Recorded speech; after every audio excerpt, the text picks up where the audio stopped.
Sur 180 pays évalués, le Cameroun est classé 138e. 20 places de perdu au regard des exactions contre les hommes de médias. Selon Reporters sans frontières, il est dangereux d'exercer le journalisme au Cameroun. Doté d'un paysage médiatique parmi les plus riches du continent, le Cameroun n'en est pas moins l'un des pays les plus dangereux d'Afrique pour les journalistes. Les professionnels de l'information y évoluent dans un environnement hostile et précaire. L'organisation non gouvernementale qui travaille pour la défense de la liberté de la presse dans le monde regrette que la lumière n'ait pas encore été faite autour de l'assassinat de Martinez Zogo, pour ne citer que ce cas.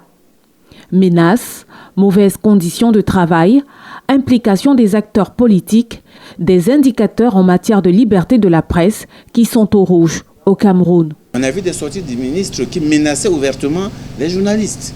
Et c'est souvent malheureusement passé aux actes avec des interpellations, des arrestations et morts d'hommes. Nous connaissons notre pays comme étant quand même suffisamment huilé et affiné en matière d'enquête.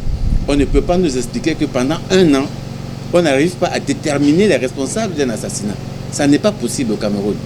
Vous voyez que là, il y a quand même un fait aggravant.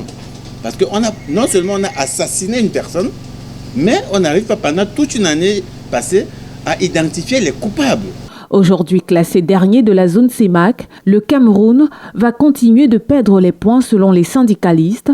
Il faut opter pour la dépénalisation des délits de presse. La donne mondiale aujourd'hui, c'est la dépénalisation des délits de presse. Mais au Cameroun, les journalistes sont encore envoyés en prison. Je crois que les syndicats ont sollicité quand on arrive là que les peines privatives de liberté puissent être commuées en peine d'amende, mais jusqu'ici, rien n'est fait. Notons que dans ce bilan 2023 de Reporters sans frontières, 46 journalistes ont été tués dans le cadre de leurs fonctions et plus de 500 dans le monde sont en détention.